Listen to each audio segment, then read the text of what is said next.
اعلموا انما الحياة الدنيا لعب ولهو وزينة وتفاخر بينكم وتكاثر في الأموال والأولاد كمثل غيث أعجب الكفار. رحمۃ اللہ وبرکاتہ. بسم اللہ الرحمن الرحیم. ان الحمد للہ نحمده ونستعینه ونستغفره ونعوذ بالله من شرور انفسنا ومن سيئات اعمالنا من يهده الله فلا مضل له ومن يضلله فلا هادي له واشهد ان لا اله الا الله وحده لا شريك له واشهد ان محمدا عبده ورسوله. أما بعد، قال الله تبارك وتعالى في كلامه المجيد الفرقان الحميد: فأعوذ بالله السميع العليم من الشيطان الرجيم. بسم الله الرحمن الرحيم. يا أيها الذين آمنوا كتب عليكم الصيام كما كتب على الذين من قبلكم لعلكم تتقون. أرسل بالحق بشيرا ونذيرا بين يدي الساعة من يطع الله ورسوله فقد رشد واهتدى ومن يعص الله ورسوله فقد غوى. فإن خير الحديث كتاب الله وخير الهدي هدي محمد صلى الله عليه وسلم وشر الأمور محدثاتها وكل محدثة بدعة وكل بدعة ضلالة وكل ضلالة في النار. اللهم طهر قلبي من النفاق وعملي من الرياء ولساني من الكذب وعيني من الخيانة فإنك تعلم خائنة الأعين وما تخفي الصدور. سبحانك لا علم لنا إلا ما علمتنا إنك أنت العليم الحكيم. رب اشرح لي صدري ويسر لي أمري واحلل عقدة من لساني يفقه قولي. ہر قسم کی حمد و ثنا، بزرگی، بڑائی، تسبیح و تحلیل اللہ رب العالمین کے لیے سزاوار ہے، جو کہ خالق کائنات، مالک و ارض و سما ہے. اس کی جتنی بھی تعریف کی جائے کم ہے. ثنا کروں تو سلیقہ نہیں بیاں کے لیے، جو چپ رہوں تو یہ ممکن نہیں زباں کے لیے. درود و سلام تمام انبیاء اکرام پر، بالخصوص ہم سب کے نبی محترم، خطیب الخطبہ، امام الانبیاء، رحمت للعالمین، خاتم النبی، سید العرب والعجم، صاحب الجود والکرم، شمس الضحی و بدر الدجا، جن کا نام اسم گرامی احمد مجتبی حضرت محمد مصطفیٰ صلی اللہ علیہ وسلم پر. اللہم صلی علی محمد وعلی آل محمد کما صلیت علی ابراہیم وعلی آل ابراہیم انک حمید مجید. اللہم بارک علی محمد وعلی آل محمد کما بارکت علی ابراہیم وعلی آل ابراہیم انک حمید مجید. تمام بھائیوں سے درخواست ہے کہ برائے مہربانی آگے کی صفوں کو مکمل کیجیے. اگر پیچھے ہی بیٹھے رہیں گے تو پھر بعد میں آنے والوں کو تکلیف ہوگی. گیٹ کے سامنے ہی بیٹھے رہیں گے اور اگر سنتیں پڑھیں گے تو ظاہر بات ہے آنے والوں کو تکلیف ہوگی. آگے کی جو صفیں ہیں ان صفوں کو مکمل کیجیے. ٹیکا چھوڑیے. آگے کی جو صفیں ہیں ان صفوں کو مکمل کیجیے.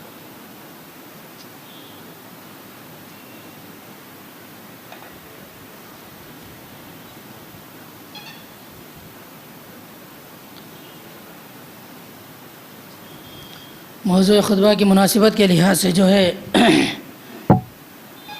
روزوں کے ضمن میں جو آیتیں ہیں ان آیتوں کے اندر سے ایک مشہور اور معروف آیت جو ہے تلاوت کی گئی ہے. آج جو موضوع رکھا جا رہا ہے وہ یہ ہے کہ ماہ رمضان مغفرت و بخشش کا مہینہ. ماہ رمضان ماہ غفران یعنی کہ مغفرت اور بخشش کا مہینہ.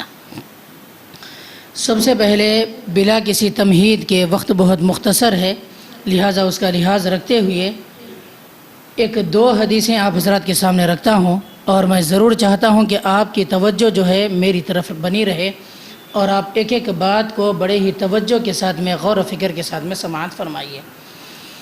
اس سے پہلے بھی یہ حدیث سنے ہیں لیکن تھوڑا سا موضوع کے لیے ذہن بنانے کی خاطر یہ حدیث جو ہے آپ کے سامنے رکھ رہا ہوں. حضرت طلحہ بن عبید اللہ رضی اللہ عنہ کہتے ہیں، موضوع جو ہے وہ ذہن میں رکھیے. موضوع یہ ہے کہ ماہ رمضان مغفرت و بخشش کا مہینہ. ماہ رمضان گناہوں سے مغفرت اور بخشش کا مہینہ. حضرت طلحہ بن عبید اللہ رضی اللہ عنہ کہتے ہیں کہ ایک قبیلے کے دو آدمی ایک ہی ساتھ اسلام قبول کیے، مسلمان ہوئے، اللہ کے نبی کریم صلی اللہ علیہ وسلم کے ہاتھ پر بیعت کیے. ان میں سے ایک آدمی دینی سرگرمیوں کے اندر بہت زیادہ حصہ لیتا تھا. حصہ لیتے لیتے اس کی کاوش اور کوششوں کے نتیجے میں اللہ تبارک و تعالی نے اس کو جو موت دی وہ موت بھی اس کی شہید کی موت ہوئی. ایک جنگ کے اندر حصہ لیے، شریک ہوئے، شرکت کیے اور اسی کے اندر ان کی موت آ گئی اور وہ شہید ہو گئے۔ دوسرا جو آدمی تھا وہ جو ہے 1 سال تک زندہ رہا، اس پہلے والے یعنی کہ مرنے والے آدمی کے بعد میں 1 سال تک زندہ رہا۔ 1 سال تک زندہ رہنے کے بعد میں اس کی موت نہ کسی میدان جہاد کے اندر ہوئی بلکہ جو ہے طبعی موت وہ مر گیا، یعنی کہ عام موت جو موت آتی ہے اسے کہا جاتا ہے طبعی موت۔ حضرت طلحہ بن عبید اللہ رضی اللہ عنہ کہتے ہیں کہ میں خواب میں دیکھ رہا ہوں کہ میں جنت کے دروازے کے پاس کھڑا ہوں، جنت میں سے ایک آدمی نکلا، اس نے بعد میں مرنے والے کا ہاتھ پکڑا اور پہلے جنت کے اندر لے گیا۔ جو آدمی دینی سرگرمیوں کے اندر زیادہ حصہ لیا کرتا تھا اور اس کی موت بھی میدان جنگ کے اندر آئی، شہید ہوا، اس کے بعد میں دوسری دفعہ جب وہ آدمی نکلا تو اس نے ہاتھ پکڑا اور اسے جنت کے اندر لے گیا۔ پھر اس کے بعد میں مجھ سے کہا کہ تم واپس پلٹ جاؤ، ابھی تمہارا وقت نہیں آیا ہے۔ حضرت طلحہ بن عبید اللہ رضی اللہ عنہ کہتے ہیں کہ میں نے جب یہ خواب دیکھا تو بڑا پریشان ہو گیا، حالانکہ ایک آدمی دینی سرگرمیوں کے اندر زیادہ حصہ لینے والا اور میدان جہاد کے اندر شہید ہونے والا، حق تو اس کا یہ تھا کہ پہلے اسے جنت کے اندر لے جایا جاتا، بعد میں 1 سال کے بعد طبعی موت جو آدمی مرا اسے بعد میں لے جایا جاتا۔ یہ خواب انہوں نے لوگوں سے بیان کیا، یہ بات ہوتے ہوتے جناب محمد رسول اللہ صلی اللہ علیہ وسلم تک پہنچ گئی۔ اللہ کے نبی کریم صلی اللہ علیہ وسلم نے فرمایا کہ تم تعجب کیوں کر رہے ہو، کیوں حیران ہو رہے ہو؟ میرا تم سے سوال یہ ہے کہ پہلے مرنے والا آدمی کے بعد میں دوسرا آدمی 1 سال تک زندہ رہا۔ کہا کہ ہاں 1 سال تک زندہ رہا۔ جب 1 سال تک زندہ رہا تو اسے ماہ رمضان المبارک کا مقدس مہینہ نصیب ہوا۔ جب رمضان کا مقدس مہینہ نصیب ہوا تو اس نے روزے رکھا اور نمازوں کی پابندی بھی اس نے کی۔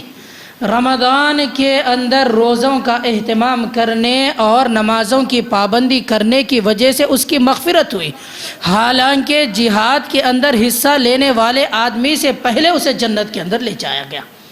تو معلوم یہ ہوا کہ رمضان جو ہے یہ مغفرت کا مہینہ ہے، بخشش کا مہینہ ہے، گناہوں کو معاف کروانے کا مہینہ ہے، اور ہم میں سے ہر ایک کی یہی خواہش رہتی ہے، اور جب بھی دعا کے لیے ہاتھ اٹھاتے ہیں تو یہی دعا کرتے ہیں کہ اللہ ہم کو بخش دے، اے اللہ ہمارے گناہوں کو معاف فرما، اے اللہ ہمارے خطاؤں کو درگزر فرما، اے اللہ ہمارے مرنے والوں کے گناہوں کو معاف فرما، ان کی مغفرت فرما۔ جب کسی کی انتقال کی خبر سنتے ہیں، جب کسی کے مرنے کی خبر آتی ہے تو کیا دعا پڑھتے ہیں؟ اللہم اغفر لہ، اے اللہ اسے بخش دے اگر مرد ہے، اللہم اغفر لہا اگر عورت ہے، اے اللہ اسے بخش دے، ورحم ہو، اے اللہ اس پر رحم فرما، ورحمہا اگر عورت ہے، اے اللہ اس کے اوپر رحم فرما، اللہم اغفر لحینا ومیتنا وشاہدنا وغائبنا، اے اللہ ہمارے زندوں کو بخش دے، اے اللہ ہمارے مرنے والوں کو بخش دے۔ تو بخشش یہ بہت اہم چیز ہے، یہ بہت اہم چیز ہے، زندہ رہنے والوں کے لیے بھی اور مرنے والوں کے لیے بھی۔ قرآنی دعاؤں کے اندر کئی ساری دعائیں ایسی ہیں جس کے اندر یہ کہا گیا ہے کہ ربنا فاغفر لنا، اے اللہ ہمیں بخش دے۔ یہ باضابطہ جو ہے دعائیں سکھلائی گئی ہے، اور اللہ کے نبی کریم صلی اللہ علیہ وسلم ہم کو کئی ساری دعائیں سکھلائے ہیں۔ تو معلوم یہ ہوا کہ رمضان المبارک کا مقدس مہینہ مغفرت اور بخشش کا مہینہ۔ ایک اور حدیث آپ کے سامنے رکھتا ہوں۔ اللہ کے نبی کریم صلی اللہ علیہ وسلم فرماتے ہیں کہ وہ آدمی بڑا خسارہ اٹھانے والا ہے، وہ آدمی بڑا لعنتی ہے، وہ آدمی بڑا مردود ہے، وہ آدمی بڑا ہی دھتکار دیے جانے کے قابل ہے۔ صحیح سلامت ہوتے ہوئے رمضان المبارک کا مقدس مہینہ پایا اور اہتمام نہ کیا اور نہ اپنے آپ کو بخشوایا، نہ اپنے گناہوں کو بخشوایا، ایسا آدمی بڑا بدبخت ہے، بڑا بد نصیب ہے، اور ایسا آدمی بڑا ہی ملعون اور مردود ہے۔ کس وجہ سے؟ اتنا عظیم مہینہ پانے کے باوجود میں بھی نہ کوئی اہتمام ہے، نہ نمازوں کی پابندی ہے، نہ روزوں کا خیال ہے، نہ قرآن کی تلاوت کا اہتمام ہے، نہ راتیں کیسی عظیم ہیں اس کا احساس ہے، نہ دن کیسے کس قدر اہمیت والے ہیں نہ اس کا احساس ہے، نہ اس نے اب کوئی فائدہ اٹھایا، تو بڑا ہی خسارہ اٹھانے والا ہے اور نقصان کے اندر پڑنے والا ہے۔ تو کرنا کیا ہے؟ رمضان مبارک کا مقدس مہینہ پا کر بخشوانا ہے، اپنے گناہوں کو بخشوانا ہے۔ عزیزان گرامی قدر، چند ایسے اعمال بتاتا ہوں انشاءاللہ ضرور آپ جو ہے ذرہ برابر بھی بور نہیں ہوں گے، نہ آپ کی توجہ میری باتوں کی طرف سے ذرہ برابر بھی ہٹے گی انشاءاللہ۔ نہ میں آپ کو بور ہونے دوں گا، نہ میں آپ کو سونے دوں گا انشاءاللہ، اللہ تبارک و تعالیٰ کے فضل و کرم سے۔ ماہ رمضان مبارک کا مقدس مہینہ جو ہے یہ مغفرت کا اور بخشش کا مہینہ ہے۔ تو 2 حدیثیں میں نے آپ کے سامنے رکھی ہے، میں سمجھتا ہوں کہ آپ کا ذہن جو ہے ضرور موضوع کی طرف بن گیا ہے انشاءاللہ۔ اب آئیے رمضان المبارک کے اندر وہ کیا مواقع ہیں، وہ کیا بہترین وسائل ہیں، وہ کیا بہترین ذرائع ہیں جس کو اختیار کر کے، جس پر عمل کر کے ہم اپنے گناہوں کو بخشوا سکتے ہیں۔ بہترین مواقع ہیں لیکن ہمیں احساس نہیں ہے، نہ ہم کو اس کے اوپر عمل کرنے کا احساس ہے، نہ ہمارے اندر اس کے اوپر عمل کرنے کا احساس ہے، نہ اس کے اہتمام کرنے کا احساس ہے۔ ایک حدیث بتاتا ہوں جس کے اندر 3 باتوں کی طرف خاص طور پر توجہ دلوائی گئی۔ توجہ تو دلوائی گئی ہے لیکن میں سوچوں کہ میں کیوں نہیں کر رہا ہوں اور آپ سوچیں کہ ہم کیوں نہیں کر رہے ہیں۔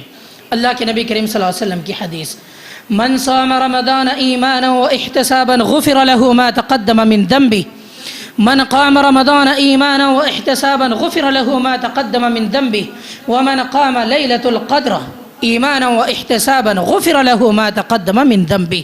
ایک حدیث 3 باتیں، میرا عمل کہاں تک ہے، آپ کا عمل کہاں تک ہے۔ ابھی 1 دہا گزر گیا، صرف 2 دہے باقی ہیں، 20 دن باقی ہیں، 29 یا 30 روزے ہونے والے ہیں، 10 دن تو گزر گئے، جو گیا گیا، جو آگے ہے اس کا احساس کریے۔ لِكَيْ لَا تَأْسَوْا عَلَىٰ مَا فَاتَكُمْ وَلَا تَفْرَحُوا بِمَا آتَاكُمْ، جو چیز تم سے چلی گئی اس کے اوپر افسوس نہ کرو، آگے جو موقع ہے اس موقع کو غنیمت جانو اور بھی مزید زیادہ عمل کرنے کا اہتمام کرو انشاءاللہ۔ اللہ کے نبی کریم صلی اللہ علیہ وسلم فرماتے ہیں، من صام رمضان ایمانا و احتسابا غفر له ما تقدم من ذنبه، جس نے ایمان اور احتساب کے ساتھ میں ماہ رمضان مبارک کے مقدس مہینے کے روزے رکھا، اس کے پچھلے جتنے بھی گناہ ہیں ان تمام گناہوں کو اللہ تبارک و تعالی معاف کر دیں گے۔ موضوع کیا ہے؟ ماہ رمضان مغفرتوں اور بخشش کا مہینہ ہے۔ کرنا کیا ہے؟ رمضان کے روزے رکھنا ہے، اپنے گناہوں کو بخشوانا ہے۔ سوال یہ ہے کہ جو لوگ رمضان کے روزے نہیں رکھ رہے تو کیوں نہیں رکھ رہے؟ کیا وجہ ہے؟ کیا عذر ہے؟ کس وجہ سے رمضان کے روزوں کا اہتمام نہیں ہو رہا؟ کس وجہ سے رمضان المبارک کے مقدس دنوں کے اندر جو ہے کھاتے پیتے گھوم رہے، جانوروں جیسا بسیار خوری کا ارتکاب کر رہے ہیں، جبکہ روزہ یہ سکھا رہا ہے کہ کھانے کی بھی حد ہے، خواہشات کی بھی حد ہے۔ روزہ جو ہے انسان کے اندر حیوانی طاقتوں کو دبا کر روحانی طاقتوں کو اجاگر کرتا ہے۔ حیوانی طاقتیں کیا ہے؟ نہ صبر کا مادہ ہے، خود غرضی ہے، بسیار خوری ہے، خواہشات کی تکمیل کے لیے کبھی اس کے اوپر پڑھنا، کبھی اس کے اوپر پڑھنا، کبھی وہاں جا کے منہ کالا کرنا، کبھی ادھر جا کے منہ کالا کرنا۔ روزہ کیا کرتا ہے؟ روحانی طاقتوں کے اندر اضافہ کرتا ہے۔ روزہ یہ سکھاتا ہے کہ بسیار خوری ہمیشہ کھاتے نہیں پھرنا جانوروں کی طرح، بلکہ روزہ رکھ کے حلال چیزوں سے بچا کر یہ کہا جا رہا ہے کہ حرام چیزوں سے تو بطرج اولا تم کو بچنا ہی بچنا ہے۔ جائز خواہشات کی تکمیل کا جو ذریعہ ہے، سامنے بیوی ہے، روزے کی حالت میں رکنا ہے، یہ سکھایا جا رہا ہے کہ حرام جنسی خواہش کی تکمیل کی طرف تم کو ہرگز بھی نہیں جانا ہے۔ روزے نہیں رکھ رہے تو کیوں نہ رکھ رہے؟ کس وجہ سے نہیں رکھ رہے؟ ماشاءاللہ ٹھنڈے روزے، چھوٹے چھوٹے بچے روزے رکھ رہے، آپ تو بڑے تند و توانا ہیں، جوان ہیں، ہٹے کٹے ہیں، لیکن اس کے باوجود بھی اگر کوئی رمضان کے مہینے میں روزے نہیں رکھ رہے تو کیوں نہیں رکھ رہے؟ وجہ کیا ہے؟ کس وجہ سے روزوں کا اہتمام نہیں کیا جا رہا ہے؟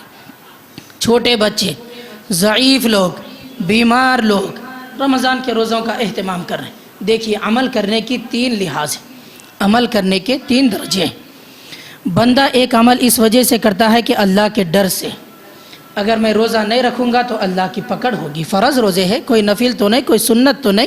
ان اللہ فرض فرائض فلا تضيعوها، اللہ نے چند چیزوں کو تمہارے اوپر فرض کیا ہے، ان کو ضائع نہ کرو۔ یہ رمضان مبارک کا مقدس مہینہ ہے، روزے فرض ہیں، فرض روزے، ان کا اہتمام کرنے کی ضرورت ہے، تم ان کو ضائع نہ کرو۔ لیکن اگر جو ہے کوئی بندے کے دل میں اللہ کا ڈر ہے، اگر میں روزے نہیں رکھوں گا تو اللہ مجھے پکڑ لے گا، یہ ڈر ہے، اللہ کا ڈر، ڈر کی وجہ سے روزہ رکھنا یہ عمل کی ایک طریقہ۔ ایک ہے خوشخبری پا کر عمل کرنا۔ اللہ کے نبی کریم صلی اللہ علیہ وسلم یہ فضیلتیں بتائیں، روزے کی یہ فضیلت، یہ فضیلت، یہ فضیلت، یہ فضیلتیں سن کر خوش ہو جانا، خوشی میں آ کر عمل کرنا اور روزہ رکھنا۔ تیسرا درجہ ہے اللہ کی محبت میں عمل کرنا۔ بقیہ 11 مہینے تو کھا رہی ہیں، 1 مہینہ روزہ نہیں رکھ سکتے اللہ کی محبت میں؟ 1 مہینہ بھوکے نہیں رکھ سکتے؟ صبح فجر سے لے کر شام میں غروب ہونے تک، سورج کے ڈوبنے تک کیا اتنا بھی اہتمام نہیں کر سکتے اللہ کی محبت میں؟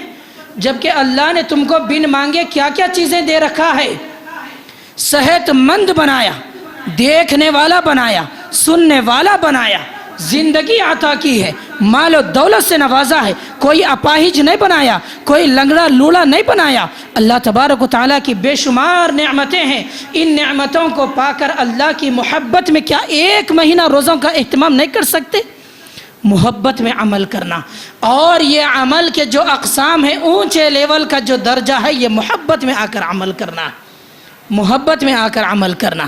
تو ایک یہ ہے من صام رمضان ایمانا و احتسابا غفر له ما تقدم من ذنبه، رمضان کے روزوں کا اہتمام کرو اور اپنے گناہوں کو بخشوا۔ اب آئیے دوسری چیز، من قام رمضان ایمانا و احتسابا غفر له ما تقدم من ذنبه۔ ماہ رمضان مبارک کے مقدس مہینے میں راتوں کا اہتمام کرو، تراویح کا اہتمام کرو، قیام اللیل کا اہتمام کرو۔ عزیز اور دوستوں، میرا آپ سے سوال ہے معذرت کے ساتھ میں، برا مت مانیے، کیا جو ہے سال کے 11 مہینے آپ تہجد پڑھ رہے ہیں؟ میں پڑھ رہا ہوں، ذرا غور کیجئے، نہیں پڑھ رہے ہیں، کوئی اہتمام نہیں ہے۔ 1 مہینہ نماز عشاء کے ساتھ میں 1 گھنٹے کا اہتمام نہیں ہوتا۔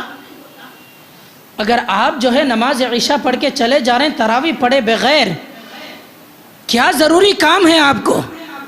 ذرا اپنے دل سے پوچھئے، ذرا اپنے آپ سے سوال کیجئے، کیا آپ کی مصروفیت ہے باہر؟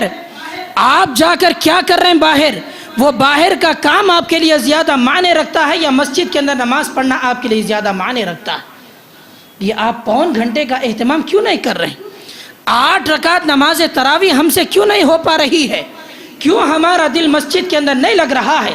کیوں ہم مسجد کے اندر نہیں بیٹھ پا رہے ہیں؟ مسجد کے اندر بیٹھے ہوئے ہم کو بے چینی کیوں ہو رہی ہے؟ کیوں ہمارا دل جو ہے بار بار باہر جانے کو کر رہا ہے؟ اللہ تبارک و تعالیٰ کا ذکر، کلام اللہ اور کلام الحدیث، یہ ہم کیوں نہیں سن پا رہے ہیں؟ کیا وجہ ہے کہ ہمارا دل اتنا مریض اور اتنا بیمار ہو چکا ہے؟ اس کے اہتمام کتنا کرنا ہے؟ 8:30 بجے نماز عشاء، 8:45 بجے سے نماز تراویح پڑھی جا رہی ہے، 9:30 بجے ختم، 1.25 گھنٹے کی بات ہے نا میرے بھائی، اور اجر کتنا بڑا ہے۔ اللہ کے نبی صلی اللہ علیہ وسلم فرماتے ہیں لیلۃ القیانی کے قیام اللیل کا اہتمام کرنا پچھلے جتنے بھی گناہ ہیں ان تمام گناہوں کو اللہ تبارک و تعالی معاف کر دیتے ہیں۔ سبحان اللہ، رمضان مغفرت کا مہینہ ہے، بخشش کا مہینہ ہے، پھر کیوں نہیں بخشوا رہے اپنے گناہوں کو؟ کیا نبی کریم صلی اللہ علیہ وسلم کی بات پر ایمان نہیں ہے؟ العیاذ باللہ، اللہ کی پناہ۔ ابھی ایک اور شیطانی فطرہ آج سے شروع ہو رہا، ابھی صبح جو ہے نیوز پیپر دیکھنے کا اتفاق ہوا، کیا اس کے اندر میرے نوجوان دوستو آپ اپنی دلچسپی بنائیں گے؟ کرکٹ اہم ہے کہ یا پھر نماز تراویح اہم ہے؟ یہ IPL اہم ہے کہ یا پھر نماز تراویح آپ کے لیے اہم ہے؟ آپ کس طرف جائیں گے فیصلہ آپ کو کرنا ہے۔ توجہ دلانا، رغبت دلانا، شوق دلانا یہ میری اپنی ذمہ داری ہے۔ ہدایت دینا نہ دینا، دین کی سمجھ بوجھ دینا یہ اللہ تبارک و تعالیٰ کا کام ہے۔ من یہد اللہ فہو الخیر المہتدی، جسے اللہ ہدایت دینا چاہتا ہے اسے ہدایت دے دیتا ہے۔ ومن یضلل فاولئک هم الخاسرون۔ ایک ایک بات، زیادہ 50 باتیں نہیں بتا رہا ہوں میں، ایک ایک بات کے اندر بتا کر آپ کو احساس دلا رہا ہوں، یہ میرے لیے بھی احساس لینے والی باتیں ہیں، آپ کے لیے بھی۔ کیوں ہم اہتمام نہیں کر رہے ہیں نماز تراویح کا؟ اگر اب تک نہیں کیا تو اب کیجئے، اور یاد رکھیے اجر و ثواب کتنا بڑا ہے۔ ارے فلمیں دیکھ کر کیا فائدہ ہوگا؟ بیکار کی مجلسوں کے اندر بیٹھ کر کیا فائدہ ہوگا؟ چغل خوریاں کر کے کیا فائدہ ہوا؟ بیکار کے اگر جا کر مجلسوں کے اندر بیٹھیں گے تو کیا ملے گا؟ ہوٹلوں کے اندر جا کر بیٹھنے سے کیا ملے گا؟ کرکٹ دیکھنے سے کیا ملے گا؟ کیا کوئی کھیلنے والا آپ کو لا کر دے رہا ہے؟ کیا کوئی آپ کا دینی فائدہ ہے؟ کیا کوئی آپ کا دنیاوی فائدہ ہے؟ نماز تراویح ادا کر کے آپ اتنا بڑا اجر و ثواب حاصل کر سکتے ہیں۔ اللہ کے نبی کریم صلی اللہ علیہ وسلم فرماتے ہیں کہ غفر لہ ما تقدم من ذنبہ، اس سے پہلے کی زندگی میں تم سے جتنے بھی گناہ ہوئے ہیں اہتمام کرو، صرف 20 دن بچے ہیں یا 19 دن بچے ہیں، اہتمام کرو اور اپنے گناہوں کو بخشوا لو۔ یہ رمضان گناہوں کی مغفرت کا مہینہ ہے، بخشش کا مہینہ ہے۔ ایک اور بات، من قام لیلۃ القدر ایمانا واحتسابا غفر له ما تقدم من ذنبہ۔ میں سمجھتا ہوں کہ آپ توجہ کے ساتھ میں سن رہے ہیں، نہ صرف سنیے بلکہ عمل بھی کیجیے۔ اللہ ہم سب کو عمل کی توفیق عطا فرمائے۔ اب آگے آنے والی ہے تاخراتیں۔ کیا کرنا ہے؟ پکوانوں کا لیے انتظام کرنا ہے، باہر جو ہے سڑکوں کے اوپر گھومنا پھرنا ہے، بیکار کی باتیں کرنا ہے، بس ایسے ہی راتوں کو گزار دینا ہے۔ ایک بات یاد رکھیے آپ، قیام اللیل یعنی کہ تاخراتوں کے ضمن میں اجتماعی عبادتوں کا کوئی تصور نہیں ہے۔ یہ بات اس سے پہلے بھی کئی مرتبہ کہی گئی، پھر بھی کہہ رہا ہوں، یہ تو بس صرف درس کا اہتمام اسی لیے کیا جاتا ہے، اگر چھوڑ دیا جائے تو لوگ وقت گزاری کریں گے۔ اگر درس رکھا جائے تو کم از کم مسجد کے اندر آ کر بیٹھ کر کچھ سن لیں گے، دروس وغیرہ ہوں گے تو کچھ باتیں جو ہے معلومات ہو جائیں گی اور اس کے اندر عمل کی طرف اللہ تبارک و تعالیٰ توفیق دے سکتا ہے، بس یہی ہے۔ ورنہ اگر دیکھا جائے تو انفرادی عبادت ہے، خود جو ہے اپنے آپ اپنے دامن اور اپنے ضمیر کے اندر جھانک کر دیکھیے، قرآن کی تلاوت کا اہتمام، کثرت سے دعا کا اہتمام کیجیے۔ ایک بات توجہ کے ساتھ میں سنیے، ماں عائشہ رضی اللہ عنہ فرماتی ہے، میں نے نبی کریم صلی اللہ علیہ وسلم سے پوچھا کہ اے اللہ کے نبی کریم صلی اللہ علیہ وسلم، میں لیلۃ القدر کو پالوں تو کیا مانگوں؟ نبی نے 10 دعائیں نہیں بتلائی۔ اللہ اکبر! دیکھیے آپ، نبی کریم صلی اللہ علیہ وسلم 50 دعائیں نہیں بتلائے، عائشہ تم یہ مانگ لو، یہ مانگ لو، یہ مانگ لو نہیں کہا، بلکہ کیا کہا؟ ایک دعا سکھا رہا ہوں چھوٹی، بس وہی دعا کا تم اہتمام کر لو۔ کیا دعا ہے؟ اللہم انک عفو تحب العفو فاعف عنی۔ یہ رمضان مغفرت کا مہینہ ہے، اے اللہ تو معاف کرنے کو پسند کرتا ہے، اے اللہ تو مجھے معاف کر دے، بس ایک ہی دعا، اللہم انک عفو تحب العفو فاعف عنی۔ رمضان مغفرت کا مہینہ ہے، بخشش کا مہینہ ہے، تاخراتوں میں بس یہی دعا کا اہتمام کرو یار۔ اللہ کے نبی کریم صلی اللہ علیہ وسلم فرماتے ہیں، ماں عائشہ رضی اللہ عنہا، میں نے پوچھا کہ اللہ کے نبی، میں جب لیلۃ القدر کو پالوں 1000 مہینوں سے زیادہ عبادت کا اجر و ثواب، انا انزلناہ فی لیلۃ القدر وما ادراک ما لیلۃ القدر، لیلۃ القدر خیر من الف الشہر، تاخراتوں کا اہتمام کرنے کے لیے لیلۃ القدر کو پالوں تو کیا دعا مانگو؟ اللہ کے نبی نے فرمایا کہ عائشہ تم یہ مانگو، یہ مانگو، وہ مانگو نہیں کہا، بلکہ کیا مانگو؟ مغفرت مانگ لو، بخشش ہو گئی تو سب کچھ مل گیا، بخشش ہو گئی تو جہنم سے آزادی ہو گئی، جنت کا حصول ہو گیا، جنت مل گئی۔ سب سے اہم چیز، مانگتے ہو تو کیوں چھوٹی چیزیں مانگتے ہو؟ بڑی چیز مانگو، ہائی لیول کی اونچی چیز مانگو۔ اللہم انک عفو، اے اللہ تو معاف کرنے والا ہے، تو درگزر کرنے والا ہے، تحب العفو فاعف عنی، تو معاف کرنے کو پسند کرتا ہے۔ اے اللہ میں نے اپنی زندگی میں جو کچھ بھی گناہ کیے ہیں، میرے سے کئی سارے گناہ سرزد ہوئے ہیں، اے اللہ میں تیرا بڑا بدبخت بندہ، گنہگار بندہ، خطاؤں کا بندہ، میں نے بہت سارے گناہ کیے ہیں۔ اے اللہ یہ قدر والی رات ہے، اے اللہ یہ قدر والی رات ہے، یہ اہمیت والی رات ہے، اتنی فضیلت والی رات ہے کہ 1000 مہینوں سے زیادہ افضل والی رات ہے، اے اللہ تو مجھے معاف فرما۔ بس یہی دعا مانگو، اسی دعا کا اہتمام کرو۔ اللہم انک عفو تحب العفو فاعف عنی۔ عزیزان گرامی قدر، کتنی باتیں ہوئی؟ صرف 3 باتیں۔ روزے اگر نہیں رکھ رہے ہیں تو کیوں نہیں رکھ رہے ہیں؟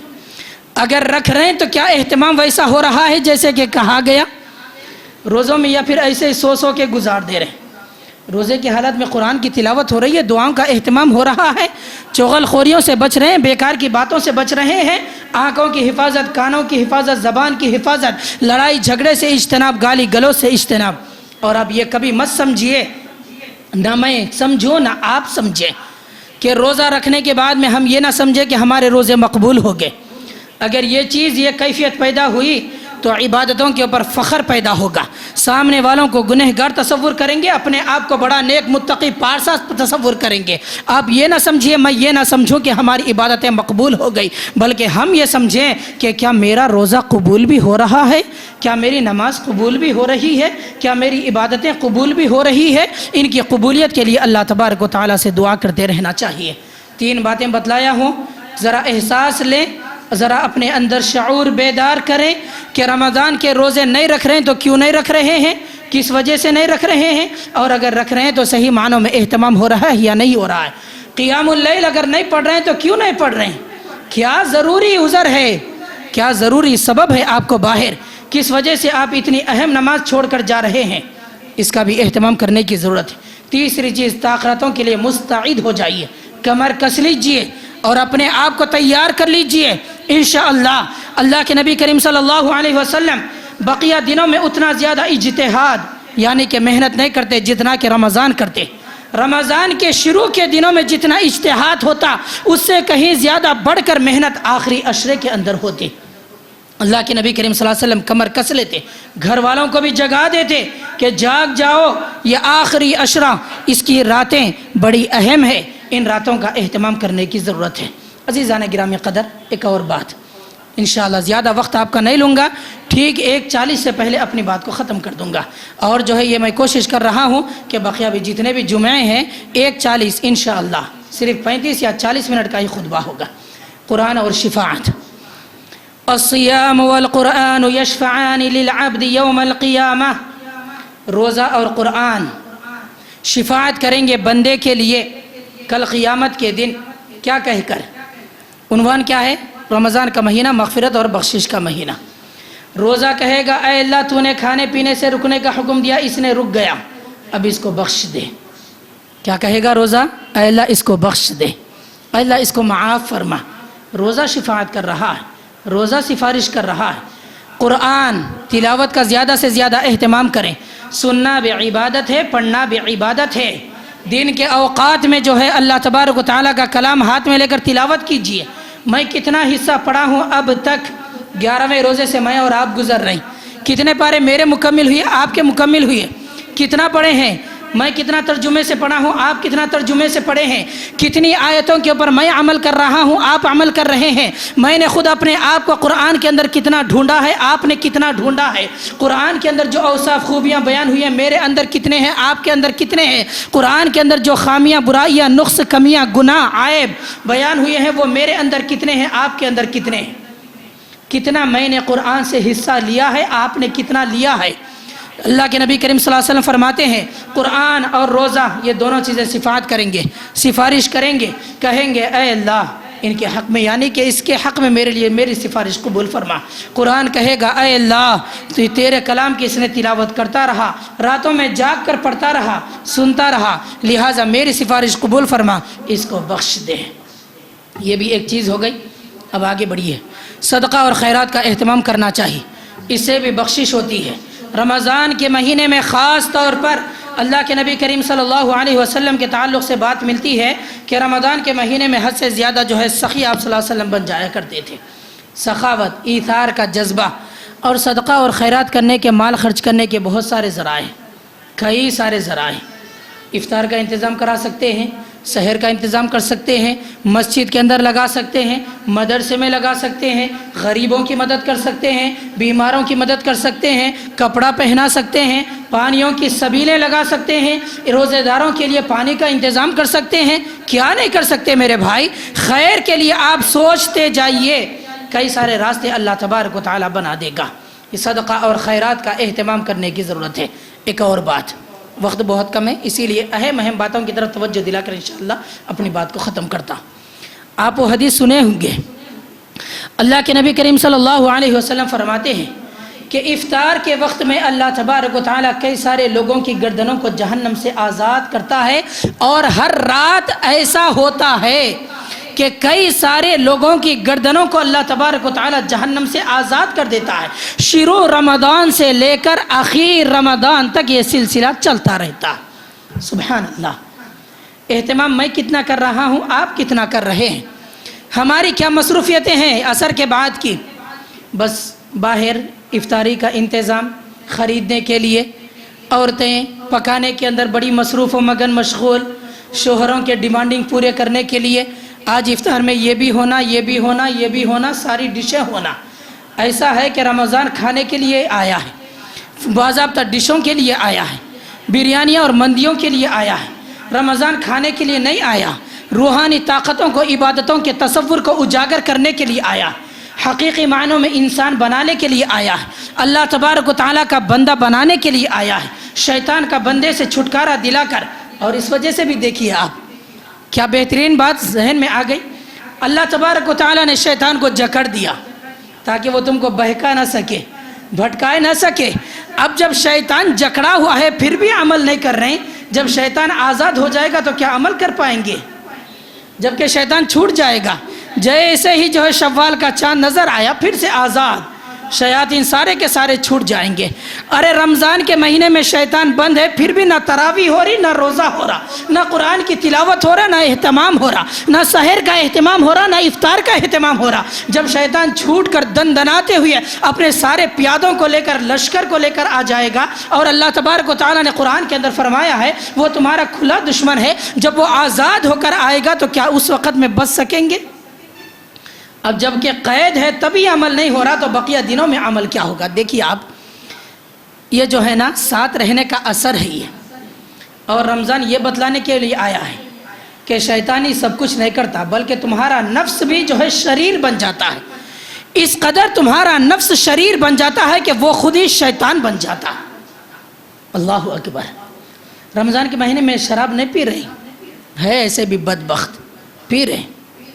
رمضان کے مہینے میں روزے نہیں چھوڑ رہی، کیا معاملہ ہے؟ شیطان تو جکڑا ہوا ہے نا، شیطان تو بند ہے نا، سرکش شیاطین کو اللہ تبارک و تعالیٰ بند کر دیا، پھر یہ لوگ نافرمانی کیسے کر رہے؟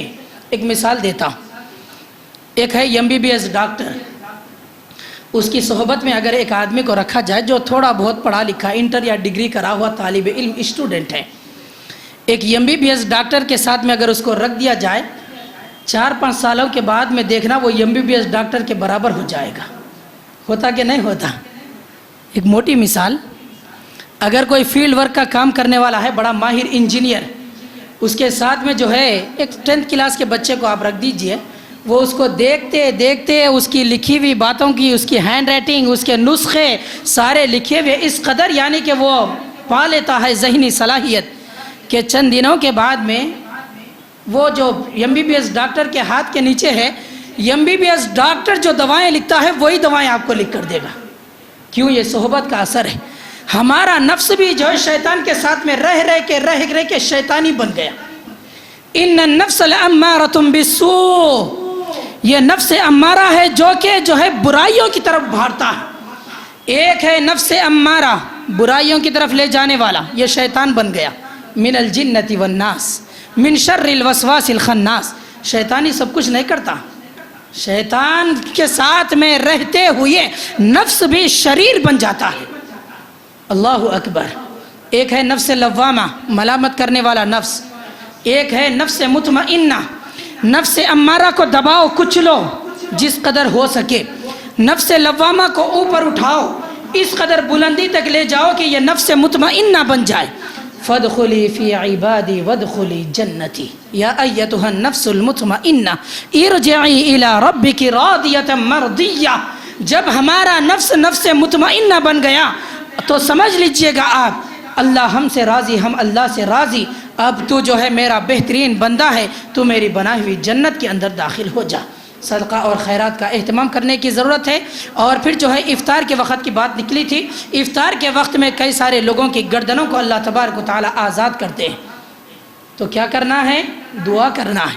اپنے گھر کی خواتین کو بھی موقع دیجیے، وہ بھی دعاؤں کا اہتمام کریں، اور ہر رات دعاؤں کا اہتمام کرنے کی ضرورت ہے۔ یہ ساری باتیں کیا بتلا رہا ہوں؟ وہی عنوان جو ہے اسی کے خلاصے کے طور پر کڑی در کڑی جوڑتا جا رہا ہوں، انشاءاللہ آخر میں خلاصہ ضرور رکھوں گا۔ ایک اور بات، کثرت سے توبہ اور استغفار کرنے کی ضرورت ہے۔ کہا گیا وَبِالْأَسْحَارِ هُمْ يَسْتَغْفِرُونَ، سحر کے اوقات کے وقت میں ایمان والے بندے مغفرت کی دعا کرتے ہیں۔ نہیں کر سکتے؟ کب تک کا ٹائم ہے؟ آپ آج کا جو ٹائم رہا ہے 5:06 یا 7 کا، 3 بجے، 3:30 بجے، 4 بجے نہیں اٹھ سکتے؟ ہم اٹھ سکتے ہیں۔ یہ جو وقت مل رہا ہے، کیا جانماز بچھا کر، وضو بنا کر، آنسو بہاتے ہوئے، اپنے رب کے سامنے گڑ گڑاتے ہوئے، اپنے گناہوں کو یاد کرتے ہوئے اپنے رب کی رضا حاصل نہیں کر سکتے؟ اب نہیں مانگیں گے تو کب مانگیں گے؟ اللہ تبارک و تعالیٰ فرماتے ہیں یہ ایمان والے بندوں کے اوصاف ہیں کہ سحر کے وقت میں روتے ہوئے گڑ گڑاتے ہوئے اپنے گناہوں کی معافی اور مغفرت طلب کرتے ہیں. یہ عظیم راتیں ہیں. والذین یبیتون لربہم سجدا وقیاما، راتیں ایسے گزارتے ہیں کہ مصلوں کے اوپر رکوع اور سجدہ کرتے ہوئے، اور رات کا وقت ایسے گزارتے ہیں اپنے گناہوں کی معافی اور مغفرت طلب کرتے ہوئے. سحر کا وقت اس قدر اہتمام کرتے ہیں کہ اپنے گناہوں کی معافی اور استغفار طلب کرتے ہوئے. ارے اللہ تبارک و تعالیٰ آ کر آواز دیتا ہے، ہائے کوئی جو میرا بندہ جو اپنے گناہوں کو بخشوائے، میں بخشنے کے لیے تیار ہوں. لیکن ہم کتنے بد نصیب ہیں کہ بقیہ 11 مہینے بھی سو رہے ہیں، رمضان بھی سو رہے ہیں. پھر کب اہتمام کریں گے، کب عمل کریں گے؟ ذرا سوچئے میرے بھائی، میں آپ، رمضان شروع ہو کے 10 دن ہو گئے. کیا کبھی ہم نے رویا ہے؟ کیا کبھی ہمارے آنکھوں سے آنسو نکلے ہیں؟ کیا کبھی ہم نے گر گرا کر اپنے رب سے دعا مانگی ہے؟ کیا کبھی ہم نے اپنے گناہوں کو یاد کیا ہے؟ تنہائی میں، یا مجمع کے اندر، مسجد کے اندر، یا پھر بند کمرے میں، اپنے گھر کے بیڈ روم میں، اپنے گھر کے ہال میں، کیا کبھی ہم نے اپنے رب کو خالص توجہ کے ساتھ میں، یکسوئی کے ساتھ میں ہم نے اپنے رب کو پکارا ہے؟ نہیں پکارا، نہیں روئے، نہ ہمارے آنکھوں سے آنسو نکلے، نہ ہمارا دل نرم ہوا، نہ ہمارے جسم کے رونگٹے کھڑے ہوئے، نہ ہمارے اندر کوئی کیفیت پیدا ہوئی. پھر کیا اہتمام ہو رہا ہے؟ پھر کیا اہتمام ہم کر رہے ہیں؟ پھر کیسے ہم اپنے آپ کو آزاد کروائیں گے جہنم سے، اور کیسے جو ہے اپنے گناہوں کو بخشوائیں گے؟ تو یاد رکھنے کی ضرورت ہے، اپنے اندر تقویٰ پیدا کریں، خوف پیدا کریں، تبدیلی لائیں اپنے اندر، ان باتوں کے اوپر عمل کرنے کی کوشش کریں. عزیزان گرامی قدر، اور بھی باتیں تھیں لیکن چھوڑتے ہوئے میں نے کیا کہا؟ روزوں کا اہتمام، اپنے گناہوں کو بخشوا. قیام اللیل کا اہتمام، اپنے گناہوں کو بخشوا. تراویح کا اہتمام، اپنے گناہوں کو بخشوا. تاخراتوں کا اہتمام، اپنے گناہوں کو بخشوا. قرآن کی تلاوت کرو، اپنے گناہوں کو بخشوا. اپنے حق میں سفارش بناؤ. افطار کے وقت میں دعاؤں کا اہتمام کرو، اپنے گناہوں کو بخشوا. اور جو ہے تو کثرت سے توبہ اور استغفار. ایک آیت بتا کر اپنی بات کو ختم کرتا ہوں. حقیقی معنوں میں میں اہتمام کیسے کر سکتا ہوں، آپ اہتمام کیسے کر سکتے ہیں؟ کرنے والے کام کتنے ہیں؟ اللہ تبارک و تعالیٰ فرماتے ہیں، سورہ توبہ کی آیت ہے، التائبون، توبہ کرنے والے بنو. العابدون، عبادت کرنے والے بنو. الحامدون، اللہ تبارک و تعالیٰ کی تعریف بیان کرنے والے بنو. السائحون، روزہ رکھنے والے بنو. راکعون، رکوع کرنے والے بنو. ساجدون، سجدہ کرنے والے بنو. العامرون بالمعروف، نیکی کا حکم دینے والے بنو. والناہون عن المنکر، لوگوں کو برائیوں سے روکو. والحافظون لحدود اللہ، روزے کی حالت میں رہ کر اللہ کی حدود کا لحاظ رکھو. روزہ صحیح معنوں میں روزہ رکھو. رمضان صحیح معنوں میں رمضان کا اہتمام کرو. اب کیا ہے؟ وبشر المؤمنین، ایمان والوں کو بشارت سناؤ، واقعی تم نے رمضان کا اہتمام کیا، واقعی تم نے اپنے گناہوں کو بخشوا ہے. وبشر المؤمنین، اب ایمان والے بندوں کو آپ بشارت سنا دیجئے. اللہ تبارک و تعالیٰ سے دعا کریں، اللہ تعالیٰ ہم سب کو سنت سمجھ لیں، ان باتوں پر عمل پیرا ہونا، دوسروں تک پہنچانے کی توفیق عطا فرما. اے اللہ، گناہوں سے اجتناب اور پرہیز کرنے کی توفیق عطا فرما. زیادہ سے زیادہ نیکیوں کا اہتمام کرنے کی توفیق عطا فرما. حوض کوثر کا پانی نصیب فرما، تو اپنا دیدار نصیب فرما. آمین یا رب العالمین. وآخر دعوانا الحمدللہ رب العالمین. اکتفا بہذا والسلام علیکم ورحمۃ اللہ وبرکاتہ. ایک تو اعلان غلوں کے